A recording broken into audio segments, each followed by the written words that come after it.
आज का जो टॉपिक है वो बहुत इंपॉर्टेंट टॉपिक है, और मैं एक्चुअली इस टॉपिक मेरा ये फेवरेट भी इसलिए है क्योंकि I want to aware the people. जब हम कोई भी बिजनेस ओनर बिजनेस करने जाता है, that that business owner what they need capital, they need fund, कि वो अपना बिजनेस किस तरीके से स्टार्ट कर सकता है। जब भी हम दो तरह के बिजनेसमैन होते हैं। जो पैसा जिन्होंने जमा करा रखा होता है उससे अपना बिजनेस शुरू करते हैं, और एक वो होते हैं जिनके पास पैसा नहीं होता, वो फिर भी बिजनेस करते हैं। ठीक है। चाहे आपने खुद का पैसा लगा के बिजनेस शुरू करा हो या किसी से पैसा लेके बिजनेस शुरू करा हो, दोनों ही सिनेरियो में बिना पैसे आप बिजनेस नहीं शुरू कर सकते। यही हमारा आज का टॉपिक है कि आप एक पब्लिक इशू कंपनी कैसे बन सकते हैं। जब लोग मेरे पास आते हैं, मिलते हैं, बात करते हैं कि मैम आईपीओ में कैसे जा सकते हैं, मेरी कंपनी तो बहुत छोटी है, लोग मुझे जानते तक भी नहीं है, बट फिर भी मैं एक आईपीओ कैसे लेके आ सकता हूँ। तो मेरा सिंपल सा क्वेश्चन तो ये होता है कि सर, आप जब एम करते हो, आईपीओ एक दिन का प्रोसेस नहीं है, एक साल का प्रोसेस नहीं है, कम से कम सालों का प्रोसेस होता है कि आपकी कंपनी आईपीओ लेकर आ सके। ठीक है।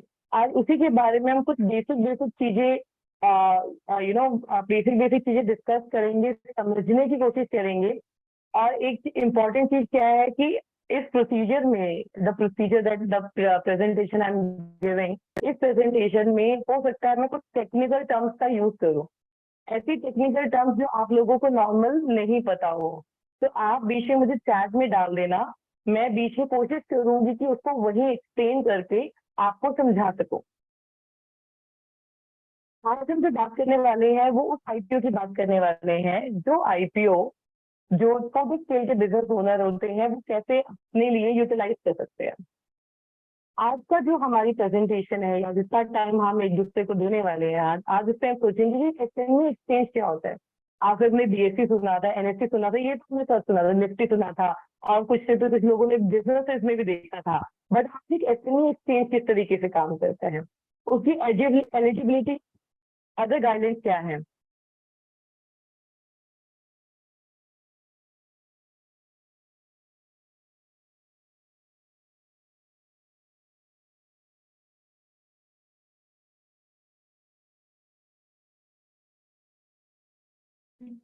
Sorry for pausing.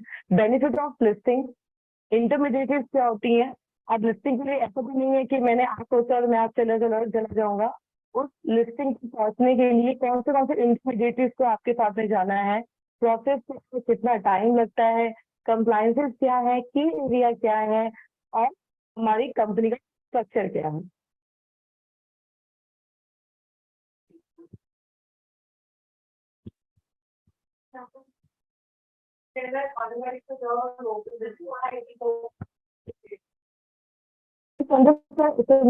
चेंज क्या है। इसमें एक्सचेंज एक टाइप का एक एक्सचेंज पोर्टल है जिसके अंदर छोटे बिजनेस ओनर छोटी कैपिटल रेज करने के लिए अपने आप को लिस्ट करा सकते हैं। एसएमई एक्सचेंज की दो है, अगर आप देखोगे मेरी स्क्रीन पे, एक है post issue paid up capital, और एक है post issue paid up capital up to 10 crore to 25 CR। इसका मतलब क्या है? सेकंड क्या है? Listing on SME exchange, other listing on exchange and immigration to the main board. SME segment में हम 10 करोड़ या 25 करोड़ तक का ही आईपीओ लेकर आते हैं। ऐसा क्योंकि हम फिक्स है 10 करोड़ पे या 25 करोड़ पे ही, क्योंकि अगर मैं मेन बोर्ड पे जाती हूँ तो मेन बोर्ड पे मेरे को 25 करोड़ से ऊपर का ही आईपीओ लेकर आना पड़ता है। मैं छोटे बिजनेस ओनर में, मेरी टर्न ओवर या मेरा प्रॉफिट 5 करोड़ ही है, मैं 10 करोड़ पे क्यों टिकूँ, मैं तो 10 करोड़ भी ला सकती हूँ। आप आने आने वाली पीपीडीज में अगर देखोगे ना तो मैं आपको बताऊंगी प्रमोटर कॉन्ट्रीब्यूशन होता क्या है। पता नहीं आप लोगों ने कितनों ने शार्क टैंक देखा नहीं देखा, पर अगर किसी ने शार्क टैंक देखा होगा, इसमें आप देखना कि वो भी कैपिटल बोलते हैं कि मैं आपको 1% पे, 2% इक्विटी पे 2 करोड़ का देना चाहता हूँ, 4% की इक्विटी पे देना चाहता हूँ। एक ऐसा बंदा आया था हुज इनटू वाइन। उस बंदे ने क्या बोला कि मेरा अपनी कंपनी का मैं 2% शेयर इक्विटी देना चाहता हूँ, उसके बदले में मैं से आपको 6 से 7 लाख रुपीज देना है, बट मेरे पास मेरी कंपनी का सिर्फ 76% स्टेक है। अगर मैं प्राइवेट लिमिटेड में 100% शेयर होते हैं, वो 100% शेयर नॉर्मली बिफोर आईपीओ या बिफोर इन्वेस्टमेंट वो 100% शेयर एक पर्टिकुलर कंपनी को ही बिलोंग करते हैं। बट जब आप उसका स्टेक लेना शुरू करते हो या लोगों से पैसा लेना शुरू करते हो, तो अपना स्टेक डाइल्यूट करना शुरू करते हो। सिमिलरली उस बंदे का 76% स्टेक उसने डाइल्यूट कर रखा था, तो वहां पे शार्क जो थे they are not become investor, तो 76% पहले ही किसी को दे रखा था और वो इन्वेस्टमेंट नहीं ली उसने। किसी ने सोचा नहीं सोचा। क्या होता है जब आप आईपीओ लेकर आते हो, तो आईपीओ में सिर्फ आपको रिक्वायरमेंट है एज अ प्रमोटर, आपको 25% ही अपना स्टेक रखना है। 25% से ज्यादा यानी 75% स्टेक आपका पब्लिक के पास होना चाहिए, तभी आपके शेयर ट्रेडेबल होंगे, तभी पब्लिक के पास सेल परचेज के लिए अवेलेबल होगा। अब हम फिर से इसको लिंक करती हूँ, इस स्टोरी को मैं दोबारा से लिंक करती हूँ 10 करोड़ और 10 करोड़ और 25 करोड़ की स्टोरी से। जितने का आप आईपीओ लेकर आओगे, 100% में से 20% हमेशा प्रमोटर कॉन्ट्रीब्यूशन होता है। अगर आप 100 करोड़ का आईपीओ लेकर आना चाहते हो, तो 20 करोड़ आपको अपनी जेब से डालना पड़ेगा। तो हम एसएमई सेगमेंट में जब बात करते हैं, तो हर किसी प्रमोटर के पास इतना पैसा नहीं होता, तो इसीलिए वो छोटी कैपिटल रेज करने के लिए एलिजिबल, छोटी कैपिटल के लिए थॉट प्रोसेस आपकी आगे ग्रो कर। अब आ जाता है कि एसएमई में ही हम क्यों लिस्ट करते हैं। मतलब मैं चाहूँ तो मेन बोर्ड पे भी जा सकती हूँ, पहले yes is a capital criteria कि आप कितना कंट्रीब्यूट कर सकते हैं। सेकंड, जब हम मेन बोर्ड पे जाते हैं, अगर मैं कंप्लायंस की बात करूँ, एसएमई एंड मेन बोर्ड उनका 98% जो है कंप्लायंस सेम है। अगर मुझे इमिग्रेट होना है, होता क्या है, कुछ ऐसे आईपीओ जो है मेन बोर्ड पे आए हैं, एसएमई आईपीओ में आए थे, वहां से मेन बोर्ड पे जाना आसान है अगर आपकी कंपनी अच्छा परफॉर्म कर रही है। अगर आपकी company as per the SEBI guideline का रूल्स एंड रेगुलेशन फॉलो कर रही है, तो आपको मेन बोर्ड पे जाना आसान होता है। अगर मैं स्टोरी अब एज्यूम करो, एक कंपनी है, ए लिमिटेड एक कंपनी है, ये एसएमई सेगमेंट में गई और ए मशहूर हो गई। अब वो मेन बोर्ड पे जाना चाहती है, पहले उसने रेस करा 25 करोड़ रुपया, 25 करोड़ से अब उसने रेस करा, अब वो चाहती है 100 करोड़ रुपये रेस करने के लिए। जो मेहनत उसको 25 करोड़ रुपये रेस करने में लगी, अब वो यार वो आराम से रेस कर सकती है, क्योंकि they are perform well but they become a market capitalisation.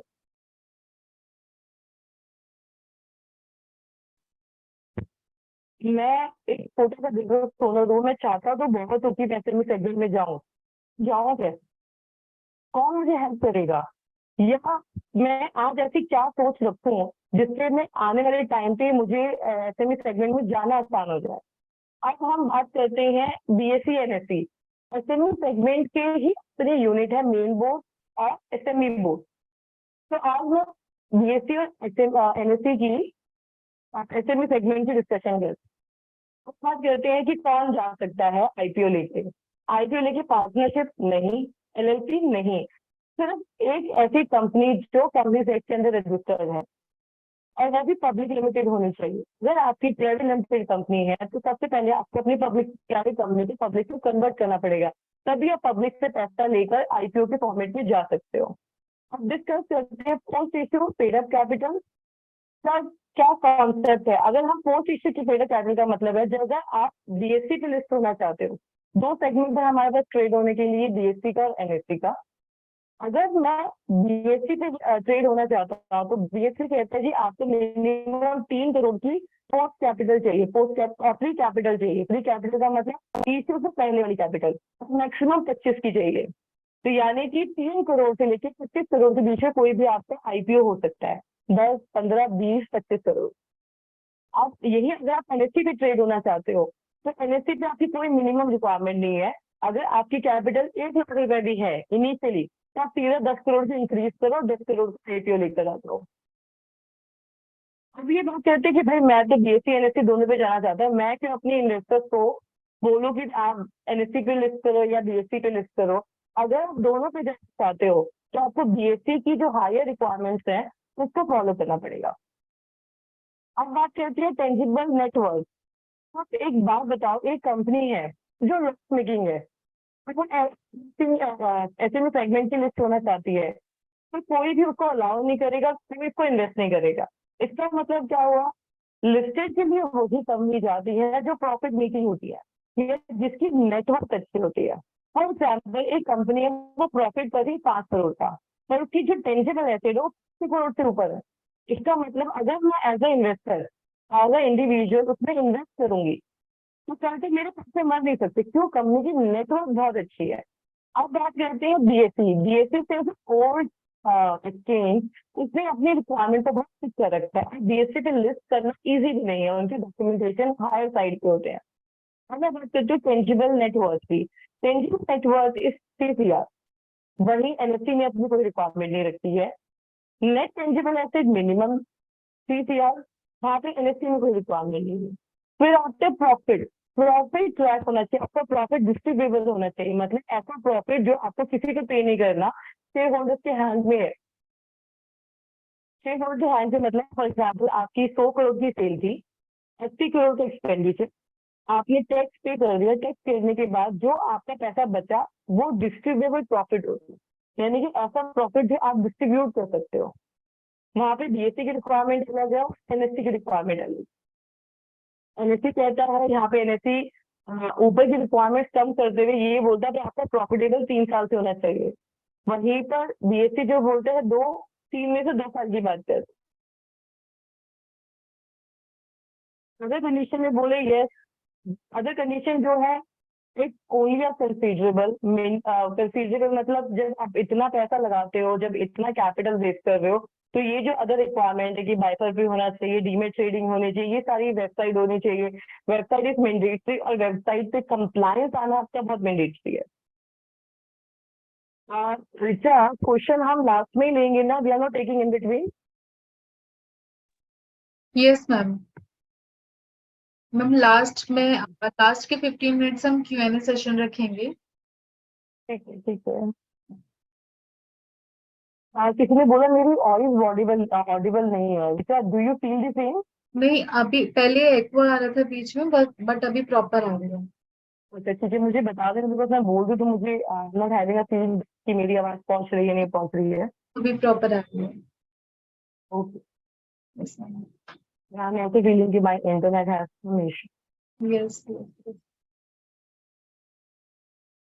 अभी भी लोग बोल रहे हैं कि it's not clear, but ma'am मुझे ये एकदम क्लियर आ रही है। मैं ब्लूटूथ पे कैसे बात करूँ क्या, उससे थोड़ा बेटर हो तो? आप वीडियो ऑफ करके आप कर सकते हो। मुझे ऑफ करके, हाँ ऑल्सो आई कैन डू। अभी यस यस क्लियर। अभी अभी ठीक है भाई? Clear, yes yes yes. Yes yes. मुझे बीच में देखते रहना, अगर पीपल आर अगेन हाँ सेइंग जी। कि वॉइस नहीं आ रहा है, मुझे एक बार ही बता। Okay ma'am, okay. ठीक है, ठीक है। अब जो अभी तक हमने डिस्कस करा, ये डिस्कस करा कि बीएससी एनएससी अदर, हाँ, अभी तक जो हमने अंडरस्टैंड करा कि अभी तक हमने I had some issue with it.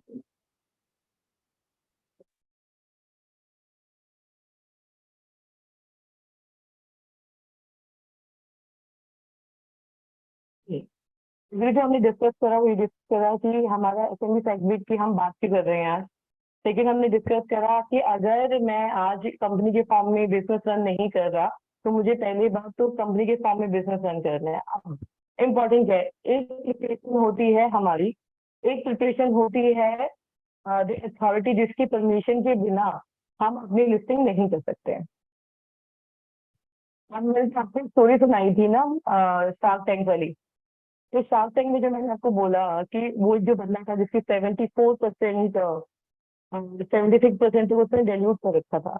और वो स्टोरी में आगे कंटिन्यू करते हुए बोलती हूँ कि आपको सेबी कहता है कि आपका मिनिमम वैल्यूएशन जो है ना, वो 26.25% होना ही चाहिए। 25% तो कम से कम पब्लिक के पास होना ही चाहिए, अदरवाइज उसके आईपीओ का कोई बेनिफिट नहीं। फॉर एग्जाम्पल, अगर आप मेन बोर्ड पे जाते तो यही 25% आपके पास हो जाता। क्वेश्चन क्या है कि जो आपको मार्केट मेकर अपॉइंट करना है, मैं धीरे धीरे एक्सप्लेन भी करती हूँ कि मार्केट मेकर क्या होता है। ये नाम जैसे ना, मार्केट मेकर का मतलब हो गया कि आपकी मार्केट में जो शेयर वैल्यू है उसको मेक करना।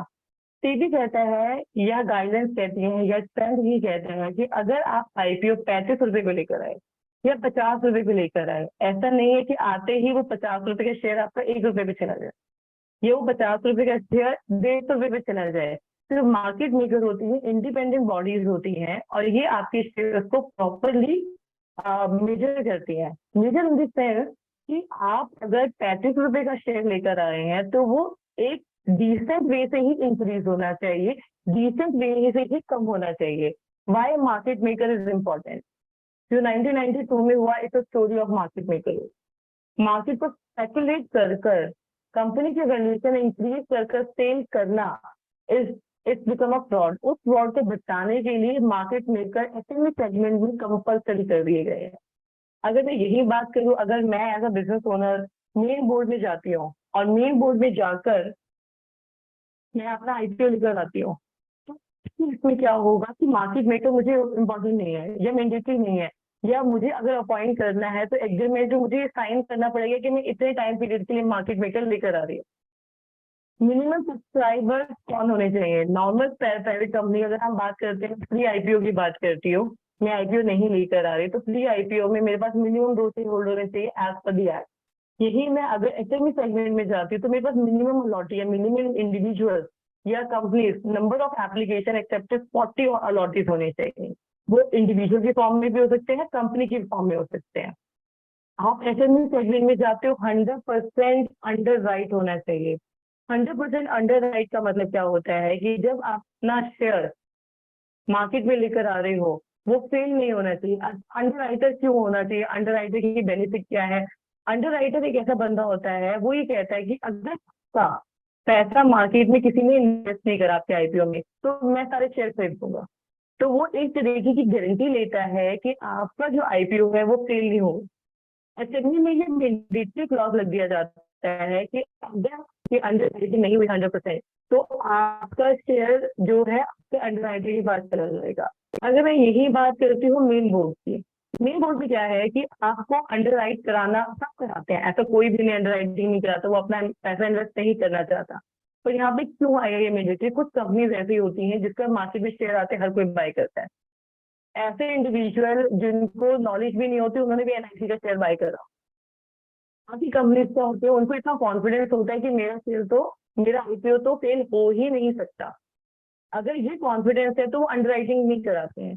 और स्टेट की गाइडलाइन ये करती है कि अगर आपके अलॉटेड की सब्सक्रिप्शन अमाउंट में अगर 90% से ज्यादा 90% से ज्यादा कॉपी कर 90% से ज्यादा अगर आपका अंडरराइट नहीं हुआ है, तो आपका सब्सक्रिप्शन, आपकी आईपीओ की प्रोसेस वही फॉल डाउन हो जाती है, आपका आईपीओ फेल हो जाता है। इसलिए अंडरराइट होना आईपीओ बहुत मैंडेटरी है। Any company other than LIC, I don't know how the LIC go without underwriting. आपके लॉट में अब हम, अगर नॉर्मली किसी ने शेयर बाय करा हो एज एन इन्वेस्टर, उन्होंने क्या करा होगा, कंपनी ने लॉट डाल दिया कि 5,000 का लॉट है, 10,000 का लॉट है, 25,000 का लॉट है, वो लॉट अपने हिसाब से बना। एसएमई सेगमेंट पे आप मिनिमम जो बाय करोगे 1 लाख रुपए का बाय करोगे, उससे नीचे आप बाय नहीं करोगे। आप मेन बोर्ड पे कब जाते हो? मेन बोर्ड पे आप तब जाते हो तब 2 साल के बाद, after fulfilling the SME segment, आप मेन बोर्ड पे जा सकते हो और trading in the same as a main board. अब इस चीज का बेनिफिट समझ में आया कि सेबी ने कंपल्सरी बनाए, सेबी ने इन्वेस्टर्स के लिए ये सारी गाइडलाइंस बनाई है और हमें वो फुलफिल करनी है, so can we can capture the market on the bigger side.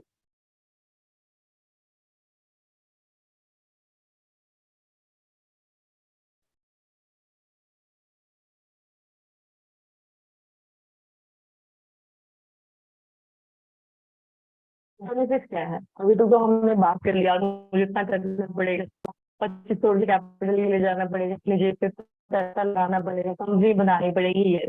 पर आप इसके बेनिफिट की बात करते हैं, लोग ऐसा क्यों कर रहे हैं? हाँ जी Richa. Sorry to interrupt you. Ma'am आप वीडियो ऑफ कर लीजिए ताकि आपकी आवाज प्रॉपर आए, बिकॉज ब्रेक हो रही है। हाँ जी, ब्रेक हो रही अभी ठीक है? अभी ठीक है। अच्छा ठीक है, ठीक।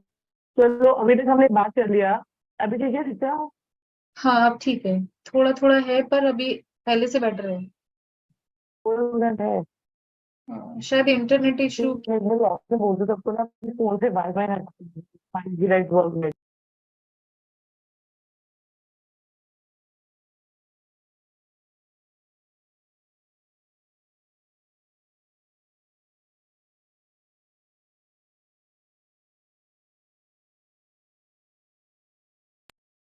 ऋषि भी कंफर्म करना आप, ठीक है आवाज? अभी ठीक है।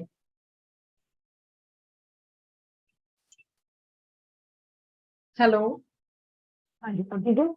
Yes ma'am, yes ma'am.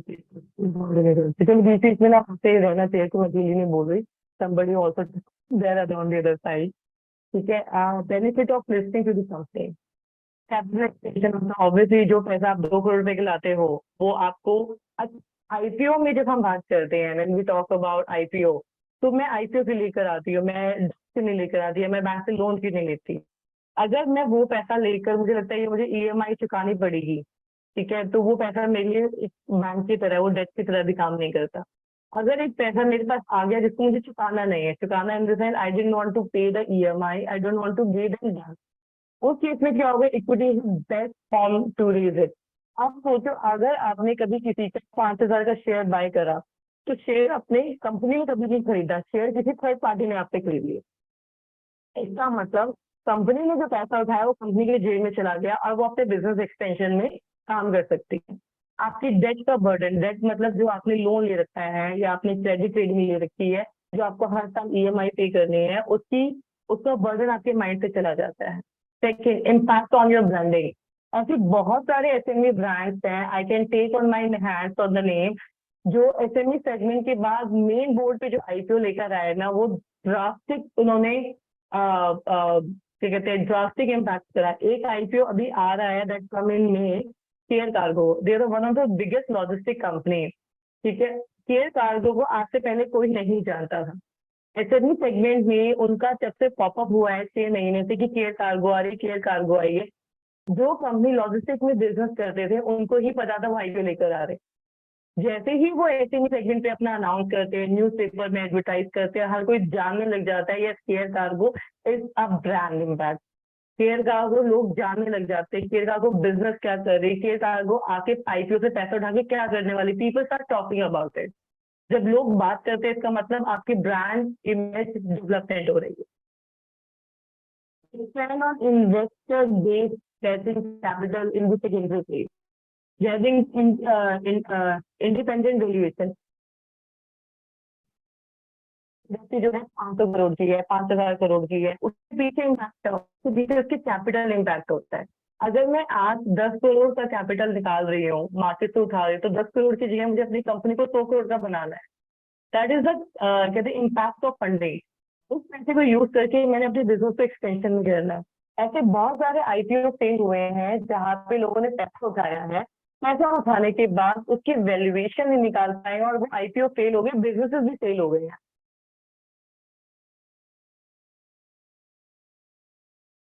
Benefit, main board पे जाना आसान हो जाता। अगर मैं एसएमई सेगमेंट नहीं आता, तो जो छोटे बिजनेस ओनर है जिनके पास पैसा है और मेन बोर्ड पे जाने में जहाँ तकलीफ हो रही थी उनको, उसको एसएमई सेगमेंट से मेन बोर्ड पे जाना आसान। यस, टैक्स बेनिफिट है, cost of listing is very low. Main board की अगर मैं बात करूँ, एसएमई सेगमेंट की बात करूँ, तो 50% ऑफ द कॉस्ट लेसर। तो अगर बेनिफिट की मैं बात करूँ एसएमई सेगमेंट पे, यस देयर इज, बट ये बेनिफिट उन्हीं के लिए है जो मेन बोर्ड एक्सपेंस जो है अपने पॉकेट पे बर्डन नहीं डाल सकते।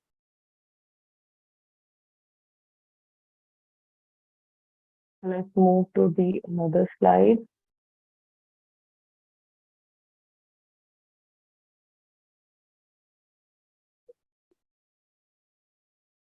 Benefit long-term capital gain, promoter holding of 20% of post-issue share capital to be locked in 3 years, with long-term capital gain of 10% of the capital has been paid out. मैंने जो बात करी थी इनिशियली, जब हम डिस्कस कर रहा था कि अगर मैं 10 करोड़ का लेकर लेने जा रही हूँ, तो 10 करोड़ में 10% मेरा होना चाहिए। वोटर का जो कॉन्ट्रीब्यूशन है उस पर लॉक इन लगा दिया जाता है 3 साल। लॉक इन क्यों लगाया जाता है? सोचो मैं कंपनी के आईपीओ में इन्वेस्ट कर रही हूँ, प्रमोटर आज आईपीओ के लिए लेकर आया और कल भाग गया, तो कंपनी को कौन देखेगा? जो 3 साल का लॉक इन अगर मैंने लगा दिया, तो प्रमोटर का जो पैसा लगा हुआ है वो तो सेल नहीं कर सकता, वो अपना शेयर किसी को दे नहीं सकता। अगर वो किसी को अपना शेयर नहीं दे सकता, तो which means as a investor secure, owner नहीं भागेगा। Holding in excess of 20% to be locked in for 1 year post with the long term capital gain. अगर मैं टैक्सेशन की बात नहीं करना चाहती, बस इसका पॉइंट आर कंसिडरेबल, अगर मैं लॉन्ग रन की बात करूँ तो उसमें आपका टैक्स एग्जेम्प्ट होता है। फिर आती है wealth creation. Great liquidity in the market can lead to a better valuation of share. Sometime क्या होता है ना, कंपनी को खुद नहीं पता उसकी वैल्यूएशन क्या है, वो 35 रुपए का शेयर ले आई, जैसे ही वो एसएमई सेगमेंट में गई, लोगों ने जाके इन्वेस्टमेंट करनी शुरू करी, जो 35 रुपए का शेयर है वो 135 पहुंच गया। जैसे ही वो मेन बोर्ड पे गई, वो 135 का शेयर 900 का शेयर पहुंच गया। Yes, do happen. There is a one company call, the company name is something करके नाम तुमने मुझे भी याद आता है, रिकॉल द नेम अगेन। उस कंपनी का share, I remember when I was taking my training, उसका शेयर था समवेयर अराउंड 69 रुपीज। आज उसका शेयर 1900 रुपये हो गया। तो ये हैपन इन द टाइम, जैसे जैसे कंपनी अच्छा करती है, कंपनी के प्रॉफिट अच्छा करती, कंपनी के फाइनेंशियल अच्छा करते हैं, जो कंपनी का शेयर है वो 35 रुपए से बढ़कर 1000 रुपए तक चला जाता है। It's all a wealth creation. In turns into it will enhance the wealth of the investor multifold. Sometimes जैसे इन्वेस्टर जो होता है उसका IPO is a win-win situation. One for the company जिसको पैसा मिला, other for the investor जिसका पैसा डबल हो गया।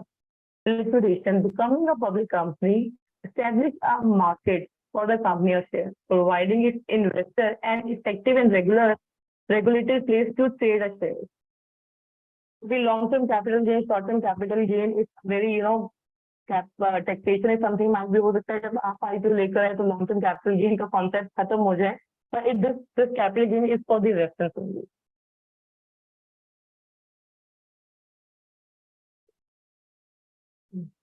बात करते हैं कि यार अभी तक तो मैं अच्छे वाली कंपनी चला रहा था, मुझे कोई आपसे तकलीफ नहीं कर रहा था, अब मुझे किन किन से डील करना पड़ेगा। यस, जैसे आप बड़ा बनते हो और जैसे ही आपकी कैपिटल इंक्रीज होती है, आपके पास कुछ रेगुलेटर्स होते हैं जो आपको नॉक करेंगे। Merchant banker, merchant banker is the first person who going to work with you. Secondly, market maker is the person who going to market your share price. Bankers, registrar and legal advisors, auditors, company secretary, ad agency guidelines and agency and other. अब आ जाते हैं regulatory body, SEBI, stock exchange. They are the major body when you are trading your shares. Right? Stock exchange and SEBI are the one जिसकी permission या जिसकी rule and regulation के अंदर आप हमेशा रहोगे जब भी आप IPO segment में रहेंगे। Underwriter to issue a share, ये अंडरराइटर जो है ये तब तक ही रहेगा जब तक आपका जब आप इशू लेकर आएंगे। And registrar of company, milestone in IPO process and an IPO cycle would take between 4 to 6 months. अगर हम टाइम पीरियड की बात करें तो अगर मैं IPO प्रॉफिट मेकिंग हूँ, 2-3 से 2 साल में अच्छा प्रॉफिट कर रही हूँ, मैं एसएमई सेगमेंट के लिए एलिजिबल हूँ, अब उस प्रोसेस में कितना टाइम लगेगा? ये इसमें आप 4 to 6 months का टाइम है, अगर आप सारी चीजें टाइम बाउंड करते हैं तो। From planning of IPO to the initial listing during which number of decision has been made. अब बात करते हैं पहले स्टेप की बात करते हैं, underwriter and analytical structure, pre IPO reading, preparation, detail due diligence, financial, business and legal. ये 4 पॉइंट बहुत इंपॉर्टेंट है। अगर आपका ड्यू डिलिजेंस बहुत सही है, फाइनेंशियल ठीक है, बिजनेस ठीक है, लीगल ठीक है, आपके ड्राफ्ट डॉक्यूमेंट रेडी हो।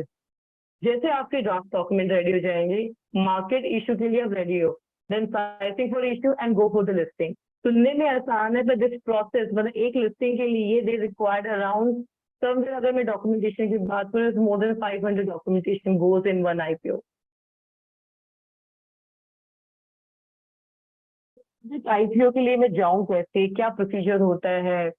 एक प्रोसीजर तो है ना कि जब हम बात करते हैं, पहले हमने बात करी कि बेनिफिट क्या है। पहले तो रेगुलेटरी हमें क्या बोलती है, उसके बाद बेनिफिट क्या है, बेनिफिट के बाद अगर मैं IPO के लेके जा रहा हूँ तो एसएमई सेगमेंट में मुझे एज एन स्मॉल प्रमोटर क्या हेल्प मिलेगा, कि किन किन बॉडीज के साथ मुझे कनेक्टेड रहना है, देन क्या प्रोसेस है जिस प्रोसेस के through I can raise the capital. अब टाइमलाइन जो मैंने वहाँ जो टाइमलाइन की बात करी, तो उस टाइमलाइन को मैं प्रॉपरली तो एक्सप्लेन, ये चार्ट जो है वेरी इजी। पहले तो आपका IPO आपकी अगर प्राइवेट लिमिटेड कंपनी है, बोर्ड अप्रूव करेगा। अप्रूव के बाद किक ऑफ द मीटिंग आप कहते हैं किक ऑफ द मीटिंग, जहाँ पे आपके सारे फाइनेंसेस डिसाइड किए जाएंगे। रिसर्च एंड प्रिपरेशन, रिसर्च आपकी बहुत इंपॉर्टेंट है कि आपके प्राइसिंग शेयर लेकर जा रहे हो, आपके फाइनेंसेस क्या कहते हैं, वो बहुत इंपॉर्टेंट है। उसके बाद ड्यू डिलिजेंस होती है, ड्राफ्टिंग ऑफ डॉक्यूमेंट होता है। उसके बाद file DRHP, the draft prospectus, SEBI के साथ, स्टॉक एक्सचेंज के साथ, ऑब्जर्वेशन जितने आएंगे, आप जब अपना ड्राफ्ट प्रोस्पेक्टस सेबी के साथ फाइल करते हैं, उसके बाद सेबी के पास 30 डेज का टाइम होता है जहाँ पे वो अपनी ऑब्जर्वेशन देती है। अगर वो ऑब्जर्वेशन देती है तो हमें अपने उस ऑब्जर्वेशन को खत्म करके दोबारा अपना प्रोस्पेक्टिव फाइल करना होता है। अगर सेबी अपना कोई भी ऑब्जर्वेशन नहीं देती तो हमारा जो ड्राफ्ट प्रोस्पेक्टिव और फाइनल प्रोस्पेक्टिव के फॉर्म में रेडी है। देन हम आपका ड्राफ्ट प्रोस्पेक्टिव फाइल करते हैं, फाइनल प्रोस्पेक्टिव फाइल करते हैं, ROC और सेबी के साथ साथ फाइल करते हैं, so can our market of issue share will be ready. तो जो मैंने पीछे बोला आपको 4 महीने, तो 4 महीने तो मुझे करीबन यहीं आके क्लोज हो जाते हैं, 3 मंथ, जहाँ मैं इशू ओपन करने के लिए खड़ी हूँ। अगर मैं यहाँ पे इशू अगर ओपन करती हूँ और अपना इशू 3 दिन के लिए ओपन करती हूँ, तो मेरी अलॉटमेंट हो जाएगी करीबन 3 दिन बाद। जैसे मेरे पास, क्योंकि मैंने RTO अपॉइंट कर रखे होंगे, जो मेरी जिन जिन की सब्सक्रिप्शन मनी मेरे पास आया हुआ उनका अकाउंट फ्रीज कर दिया जाता है और उनके अकाउंट से इतना पैसा निकाल के, this is the 24 hours of process. 24 घंटे के प्रोसेस में आपके डीमेट अकाउंट में आपके शेयर्स, नंबर ऑफ शेयर चले जाएंगे और पैसे डिडक्ट हो जाएंगे। Obtaining a listing and selling approval, तो ये करीबन 104 दिन का प्रोसेस है। ये तब है जो आपके वन गो में सारे डॉक्यूमेंट ओके होते हैं with the stock exchange, SEBI and the ROC। हमने जो डिस्कस करा, आई थिंक कुछ हद तक ये क्लैरिटी आ गई है कि अगर मैं IPO के लिए जा रही हूँ तो मुझे 3 चीजों का जरूर ध्यान रखना है। एक वो चीज कि मैं किस स्ट्रक्चर में कंपनी रन कर रही हूँ, एक वो चीज कि मुझे किस किस रेगुलेटरी बॉडी के साथ जाना है, तीसरा कि प्रोसेस टाइम कितना लगेगा। अबाउट द कंपनी, अब हम बात करते हैं कि आपको जो IPO लेकर आ रहे हो वो आपके लिए क्या चीजें आपको हमेशा मेंटेन रखनी है। ये वाली स्लाइड है ना, बहुत इंपॉर्टेंट है। अगर आप में से जो भी इसका स्क्रीनशॉट लेना चाहता है वो एक बार ले ले, क्योंकि आप अगर IPO के लिए प्लान करते हो आने वाले 5 साल में, तो ये चीजें आज आपके पास रेडी होनी चाहिए। Detail history inspection of your goods and services, group companies and dividend policy. Checking about the industry, आप किस इंडस्ट्री को बिलोंग करते हो, उस इंडस्ट्री का स्ट्रेंथ क्या है, आप इंडस्ट्री क्यों इम्पोर्टेंट है। अगर मैं आज से कोविड से पहले फार्मा इंडस्ट्री की बात करूँ तो बहुत ज्यादा स्लो डाउन था, पूरे वर्ल्ड में the pharma industry is going down. In the Covid the pharma industry boom, बहुत जबरदस्त तरीके से बूम कर रही। अभी फिर से स्लो डाउन है। जो स्लो डाउन बिफोर कोविड था वो कभी नहीं आने वाला। जो industry of pharma and pharma related products increase हुई हैं, that will last another 25 plus without any breakage. तो इंडस्ट्री बहुत मैटर करती है कि आप किस इंडस्ट्री को रिप्रेजेंट करते। ऑब्जेक्ट क्या है आपके इशू का कि the basis of price. Important क्या है कि मैं 35 रुपए प्राइस बात की कर रही हूँ या 35 की बात की कर रही हूँ, मैं 100 की क्यों नहीं बात कर रही हूँ। तो अगर आप 100 रुपए पे लेकर आना चाहते हो अपना शेयर, तो आपकी बुक वैल्यू उसी हिसाब से बोलनी चाहिए। आपकी बुक्स में उतना ही प्रॉफिट होना चाहिए, आपके बुक्स में उतने रिजर्व होने चाहिए जो आपकी शेयर की वैल्यू को इंक्रीज कर रहा हो। Detailing about the involvement of your capital structure of the company. ये इसको मैं बात करूँ, यस, अगर मैं कैपिटल्स की भी बात करती हूँ तो कैपिटल्स में आपके पास आ जाता है प्रेफरेंस शेयर्स, डेट आ जाता है। कुछ कंपनीज का अगर आप सुनोगे या गूगल करोगे आफ्टर दिस प्रेजेंटेशन, तो आप देखोगे देयर आर मेनी कंपनी जिसके इक्विटी लिस्टेड नहीं है, प्रेफरेंस एंड डिबेंचर्स लिस्टेड है। अगर आप जिस कंपनी को IPO को लेकर आना चाहते हैं तो उसका कैपिटल स्ट्रक्चर क्या है, क्या आपके कैपिटल स्ट्रक्चर में एक ही तरह का स्ट्रक्चर डेवलप्ड है या अदर तरह का डेवलप है। अगर आपके कैपिटल स्ट्रक्चर में कोई इन्वेस्टर है पहले से, प्राइवेट या पब्लिक कंपनी, थोड़ा बहुत तो पब्लिक से पैसा उठा सकते, not in IP form, private है या क्लोज ग्रुप से पैसा उठा सकती है, वो तरह का स्ट्रक्चर के स्ट्रक्चर डिफाइंड होना बहुत जरूरी है। Detail about your management, promoter कौन है, डायरेक्टर्स कौन है, प्रमोटर ग्रुप कौन है। अगर मैं बात करती हूँ धीरू भाई अंबानी की, अगर मैं बात करती हूँ तो उनके नाम से उनका ग्रुप चलता है। रिलायंस इंडस्ट्री आप जाने लगे just because he is not the face of now. कुछ इंडस्ट्रीज ऐसे होते हैं जो उनको प्रमोटर की फेस पे जानते हैं। मान लो ग्रुप का ओनर किसी और कंपनी में चला जाए तो उस कंपनी की वैल्यूएशन कितनी इंक्रीज हो जाएगी? 50 गुनी इंक्रीज हो सकती है, 500 गुनी इंक्रीज हो सकती है। तो आपकी कंपनी की मैनेजमेंट क्या है, प्रमोटर क्या है, डायरेक्टर क्या है, डायरेक्टर प्रमोटर क्या है, फिर आपकी financial, this is very very important. सारे आईपीओ आपके फाइनेंसेस पे डिपेंड करता है कि आपके फाइनेंसेस क्या है, टर्म ऑफ इशू क्या है, स्ट्रक्चर, प्रोसीजर एंड रिस्ट्रिक्शन क्या रखना चाहते हैं। फिर आपने legal and other information detail about your outstanding litigation by and against the company. There is an IPO जिससे मैं काम कर रही थी इन द ईयर 2016-17, बहुत अच्छी मार्केट चल रही थी, सेगमेंट नया नया आया था। I am sharing a story in between. उस कंपनी का टर्नओवर था 600 करोड़, और वो आईपीओ लेकर आना चाहते थे 88 रुपीज पे। बट हुआ क्या, during the legal due diligence उस कंपनी का हमने करा, तो उसमें हमने वट वी फाउंडेड कि उनकी 4 करोड़ की आउटस्टैंडिंग निकल रही थी विद अदर अदर डिपार्टमेंट, जो इनको पहले पे करनी पड़ेगी तभी वो आईपीओ के लिए जा सकते हैं।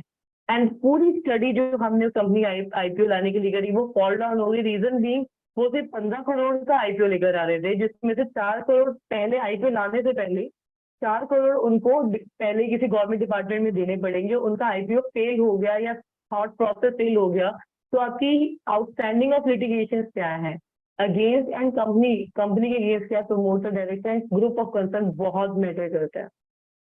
Regulatory and the statutory law and disclosure relating to the company. कभी कभी क्या होता है, हमें खुद नहीं पता क्योंकि हम तो प्रमोटर, हम तो बिजनेस ओनर है, हमें नहीं पता कि जिन प्रोफेशनल्स को हमने हायर करा है दे हैव डिन द प्रॉपर रेगुलेटरी उन्होंने प्रॉपरली डिस्क्लोज करा है या नहीं करा है। और हम आईपीओ की पूरी तैयारी करके बैठे हुए, पता लगे हमारे आईपीओ से एक दिन पहले में नोटिस आता है। दिस इज वेरी इंपॉर्टेंट कि आपके रेगुलेटरी डिस्क्लोजर्स क्या है, material inspector, this is important. And this is interested also क्योंकि बिजनेस ओनर को ये देखना है कि मैं मेन बोर्ड कैसे पहुंच सकता हूँ। अगर हम main immigration to main board बात करते हैं, तो आपकी आईसीडीआर रेगुलेशन, मैंने आपको पहले ही बोला था, they are some technical terms, might be I am using it because वो टर्म्स ऐसे ही लिखी गई हैं तो मैं ऐसे ही उनको पढ़ सकती हूँ। ICDR is a listing regulation. ये रेगुलेशन कहते हैं कि अगर आप मेन बोर्ड पे आना चाहते हो ना, तो आप इसकी ये क्राइटेरिया फुलफिल होना चाहिए। अगर आप एसएमई सेगमेंट पे लिस्ट हो चुके हो और आप अब कहाँ पर आना चाहते हो, मेन बोर्ड पे आना चाहते हो, तो आपकी पोस्ट कैपिटल बिटवीन 10 CR तो ऊपर होनी चाहिए, एक्सीडिंग 25 होना चाहिए अगर आप मेन बोर्ड पे आना चाहते हो। तो motor share can not be offer to the market maker during 3 years। जो मार्केट मेकर आपके प्राइस को मैनेज कर रहा है, प्रमोटर अपना शेयर उसको मैनेज करने के लिए नहीं दे सकता। लॉकिंग की अगर बात करें, locking is share permitted to be transfer into a promoter and the new promoter. की पोस्ट लिस्टिंग कंप्लाइंसेस, कंप्लायंसेस आपकी नॉलेज में वो बहुत जरूरी है। स्पेसिफिकली मैंने इसको ना, इसका पार्ट प्रेजेंटेशन का पार्ट इसलिए बनाया, होता क्या है, प्रमोटर को पता है कुछ होना चाहिए, चाहे वो करवा अपने प्रोफेशनल से रहा हो। हाफ ईयरली एनुअल रिजल्ट भी तो अगर आप देखोगे तो एज एन बिजनेस ओनर आपके सामने एक आईटीआर जा रही होगी और एक आपकी आरसी जा रही होगी, राइट। बट जैसे ही आप लिस्ट हो जाते हो तो स्टॉक एक्सचेंज, बीएससी भी होंगे, एनएससी भी होंगे, अपने अपने रिक्वायरमेंट के हिसाब से उनके हाफ ईयरली एनुअल रिटर्न आपके जाएंगे as per the accounting standard. Financial result जाएंगे, क्वार्टरली जाते हैं आपके। जैसे क्वार्टर एंड हुआ उसके 45 दिन के अंदर अंदर आपको अनऑडिटेड 45 डेज के अंदर आपको सबमिट कराने पड़ते हैं, ऑडिटेड विद इन 60 डेज कराने पड़ते हैं। Half yearly share holding pattern with in 45 days. आपकी कंपनी का शेयर होल्डिंग पैटर्न क्या है वो आपको देना पड़ेगा। वेबसाइट पे आपकी क्या क्या information, website is very important. कभी आपका भी कोई काम नहीं रुक रहा है ना, go to that listed company website and see is this information is available और not. Annual report, balance sheet, profit and loss account, proceeding of AGM and EGM. AGM is annual general meeting and EGM is extraordinary general meeting. Notice and resolution, circulars, call letters.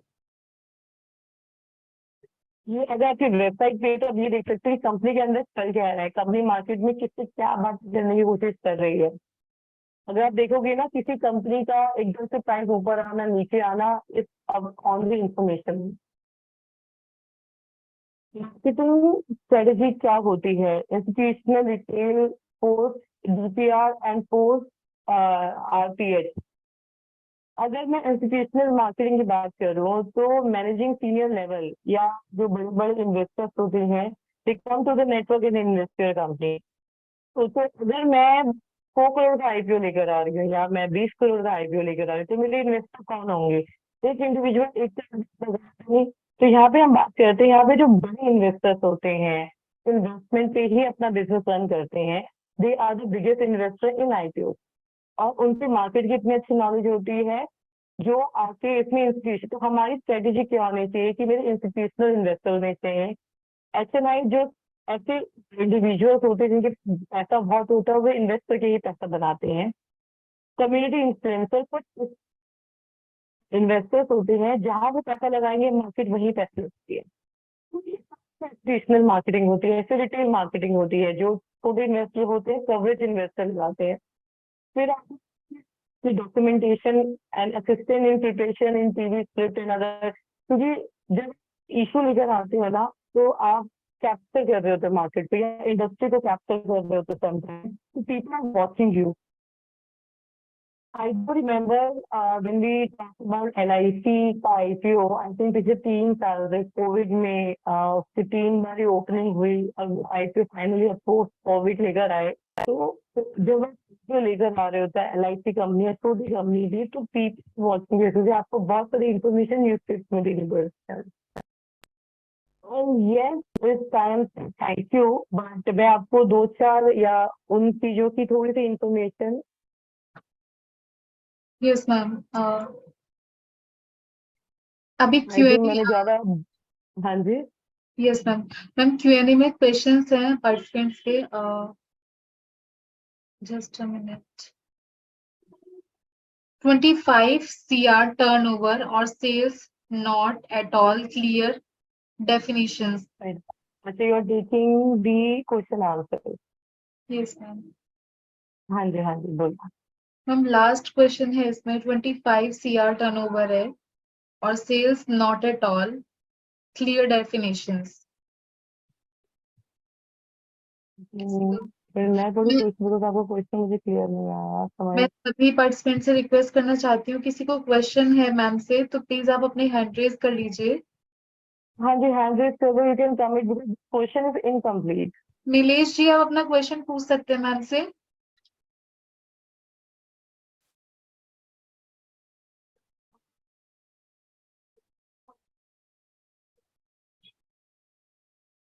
Asif जी, आप अपना question पूछ सकते हैं ma'am से।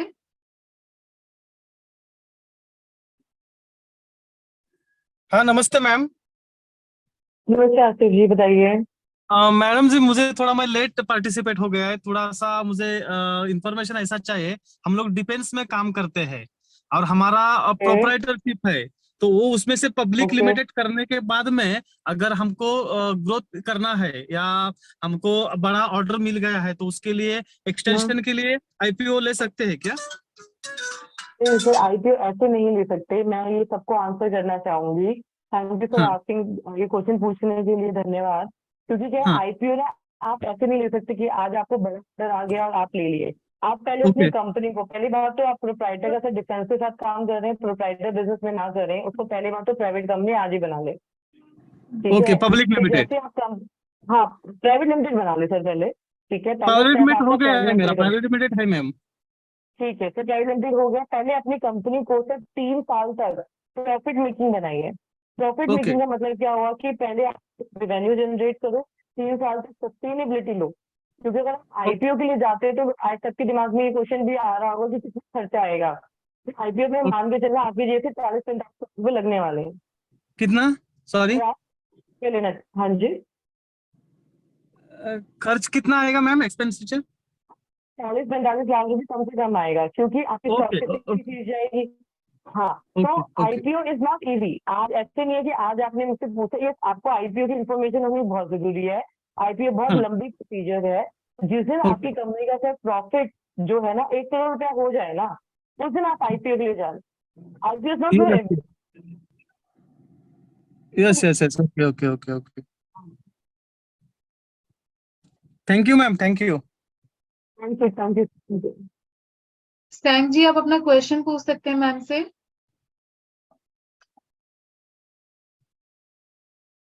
Unmute कीजिए अपने आप को and please ask the question. Yes ma'am. Ma'am इन्हीं का क्वेश्चन था और इनका माइक भी म्यूट है। somebody else. नीलेश जी आप अपना क्वेश्चन। लिखा है, अब मुझे क्वेश्चन दिखने लग गए हैं। सैग जी का है 25 CR फॉर व्हाट। अच्छा सैग, मैं एक बार सैग जी का आंसर कर देती हूँ। CR का मतलब है कि अगर आप IPO लेने जा रहे हो, कैपिटल रेज करने जा रहे हो ना, तो आपसे अप टू 25 करोड़ तक जा सकते हैं। आप मार्केट से पैसा जो उठाना चाह रहे हो 25 तक उठा सकते हो। 25 करोड़, 25 करोड़ वो जो आप मार्केट से उठाना चाहते हो, IPO लेके आना चाहते हो। मैंने इस स्लाइड में कहीं भी किसी भी तरीके की प्रॉफिट सेल टर्नओवर की बात नहीं करी है। आपका प्रॉफिट, बिजनेस प्रॉफिट मेकिंग होना चाहिए, मैंने बोली है। फिर है suppose our company is making loss, then we go for IPO। No, एक कंपनी IPO लेके आ रही है और वो लॉस मेकिंग है, आप इन्वेस्ट करेंगे?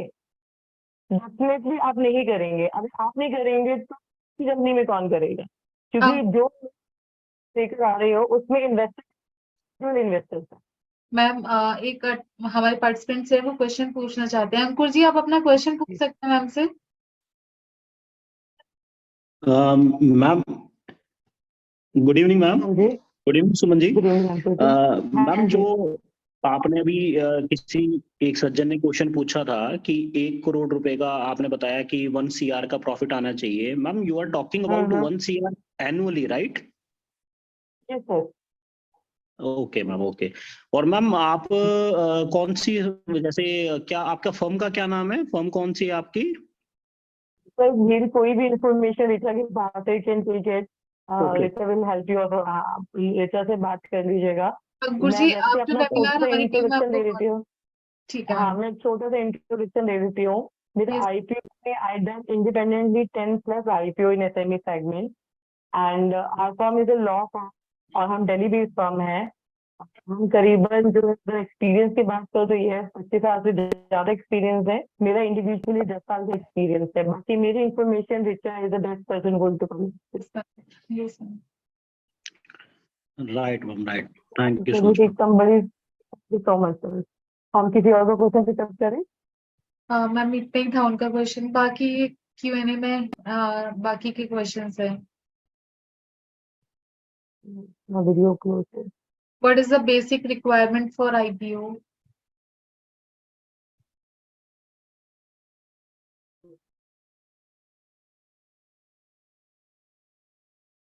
मैं क्वेश्चन ऊपर से नीचे देख लेती हूँ। If you have remove your Bluetooth it might be help a better voice. ओहो, ये बता देते ना, तो आपने ब्लूटूथ हटा देते। वैशाली जी जो है ना, आई थिंक इनको बड़ी प्रॉब्लम हुई है to not to have a proper. Vaishali जी, आप मैम से ना नंबर ले लेना और मैं आपको personally I am going to guide you on this. ठीक है, ऐसा ना हो कि आप ने टाइम स्पेंड कर और आप कुछ भी आउटपुट ना लेके जाएं। आप मैम से ले लेना, बात कर लेना, एंड मैं आपको personally I will going to help you out. Ma'am Mr. MG has question, can a 1-year-old company raise a fund if that company purchase another old profitable company?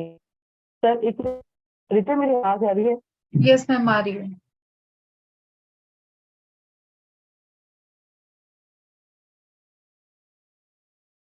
आ रही हेलो। है। तो जो ये क्वेश्चन पूछा है sir, what intelligent question you have asked, you want to answer this. Sir question का answer पहली बात तो ये, आप ऐसा कर सकते हैं क्योंकि अगर मैं रूल्स एंड रेगुलेशन की बात करूं तो अगर आप सारा क्राइटेरिया फुलफिल कर रहे हैं तो आप पुरानी फॉर्म के साथ मर्ज होकर आ सकते हैं। ठीक है, उसमें कोई भी प्रॉब्लम नहीं है।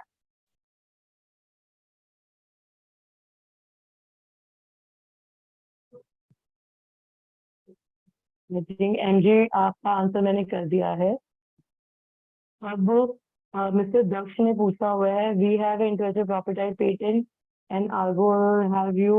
यस, तो बहुत मैटर करता है कि आपकी आईपी जो इंटेंजिबल एसेट्स है, कुछ कंपनीज जो प्रॉफिट बनाती हैं वो अपनी इंटेंजिबल एसेट्स पे ही बनाती हैं।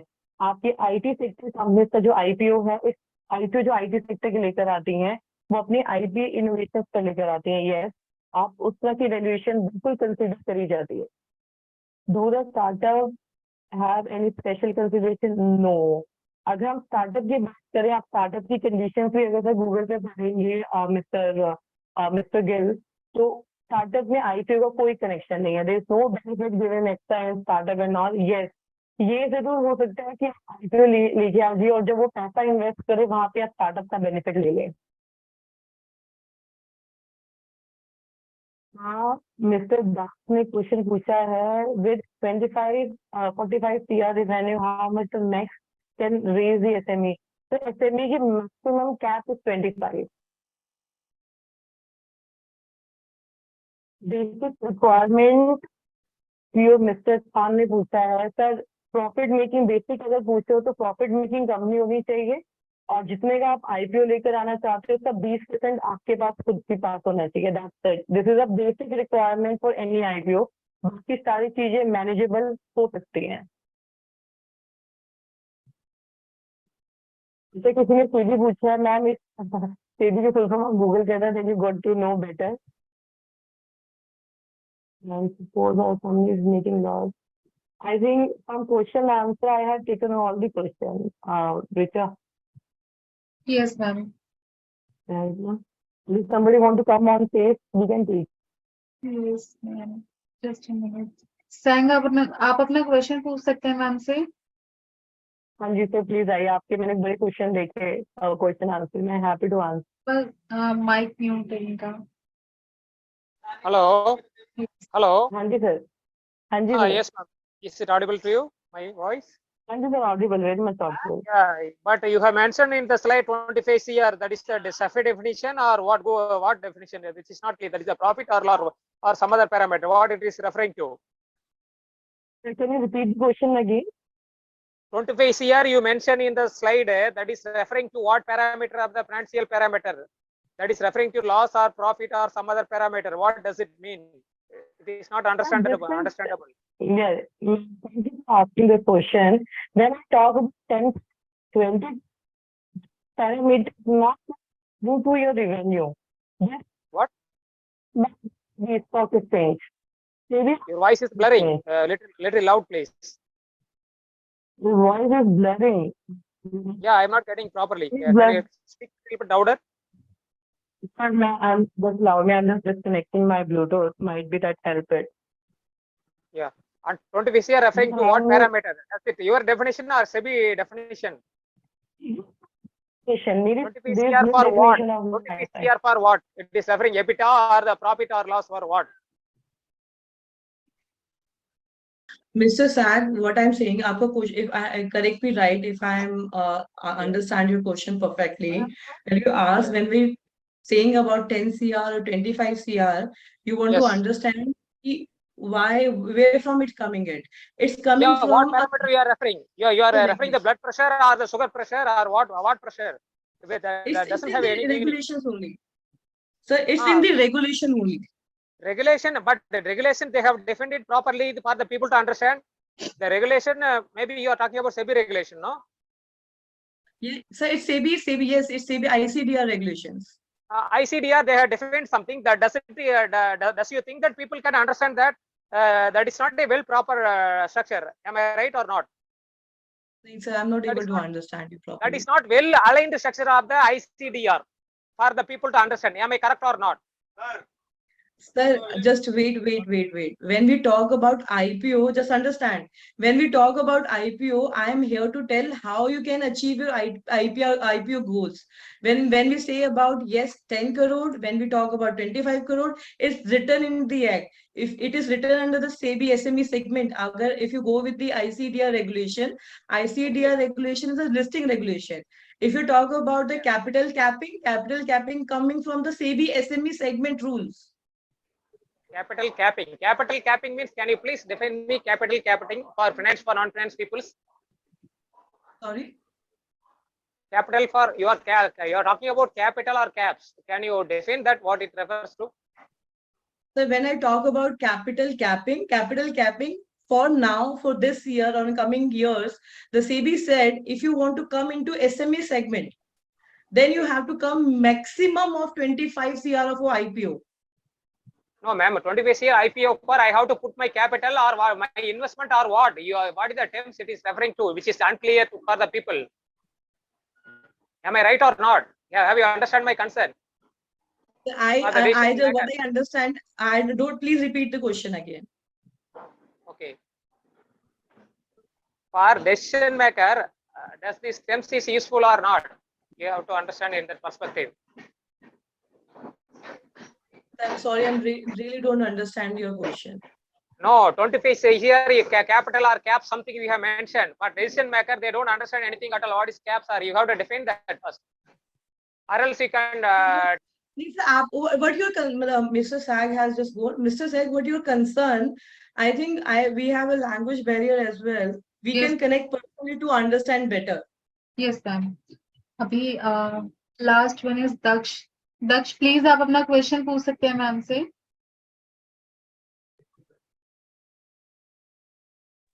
हाँ, हेलो मैम, हमने एक कंपनी मेघालय में 100 एकड़ बम्बू प्लांटेशन किया है. Okay. वो 4th ईयर से हार्वेस्टिंग चालू होगा एंड 2 CR रेवेन्यू एक्सपेक्टेड है for next 25 years, but 4th year से हार्वेस्टिंग. तो वो अगर हम उसको अंडरलाइंग एसेट मानते हैं, it is a lease land because Meghalaya state we can not own the land right now. Now we are also applying for with the authority that we can buy small amount of land and then उसका legal compliance अभी चल रहा है वो company का. तो ऐसा अगर कंपनी है जिसका 3-4 साल रेवेन्यू नहीं है, तो वो जब रेवेन्यू चालू होएगा तभी देखना चाहिए या अभी भी देख सकते हैं? So thank you to ask this question. Yes, multiple time what happened, the company has a very good asset, but they do not have business, or might be upcoming year is have a good perspective of business, but last of many years they do not have a business because they are managing and busy in their operations or managing something which is required for business, right? In that case, no, you are not come to do IPO, and the IPO is not going to help you for that. For that, you have to go for fundraising round, like investor, big investor, independent investors who might become with the. But no, IPO is not for the options, not at all. Okay. Thank you, ma'am. Thank you. If you want to discuss it more, because you have a very good business ideology and how an investor can attract you, you can contact through Richa to me, and we can have a detailed discussion. This is a very good perspective that I can help you on that. Okay, thank you, ma'am. I'll do that. Thank you. Ma'am सारे questions complete हो गए हैं और आज के webinar के लिए ma'am thank you so much. काफी इंफॉर्मेटिव रहा आज का वेबिनार. और अगर आफ्टर वेबिनार कॉल्स आते पार्टिसिपेंट्स के तो आपसे डायरेक्टली बात करा देंगे. बिल्कुल. Richa, this topic is something very technical. Yes, I think there's one more person, उनका भी हम क्वेश्चन ले लेते हैं. This term is very very technical. Mr. Sag is very right कि हर किसी को समझ में नहीं आया होगा, और पहली बार में जब हमें नहीं समझ में आया, so obviously how can we expect from the business owner to understand it? We can have a joint call and we can whatever anybody has a question, I am available. मैं बहुत बातें करती हूँ और मुझे अपने सब्जेक्ट पे बातें करना बहुत पसंद है. तो whomsoever is want to connect with me, I am very glad to it. Thank you so much ma'am. बहुत अच्छा वेबिनार रहा आज का और काफी इंफॉर्मेटिव था आज का webinar. Thank you so much for joining us. Thank you so much ma'am. Thank you the people who are listening me, and this is a topic that might be I'm looking and meeting you all when you're coming with an IPO. Might be I am you becoming investor. Let's see how we can connect in the future. Thank you so much. I'm leaving the meeting, and have a good day and a good year. Thank you, ma'am.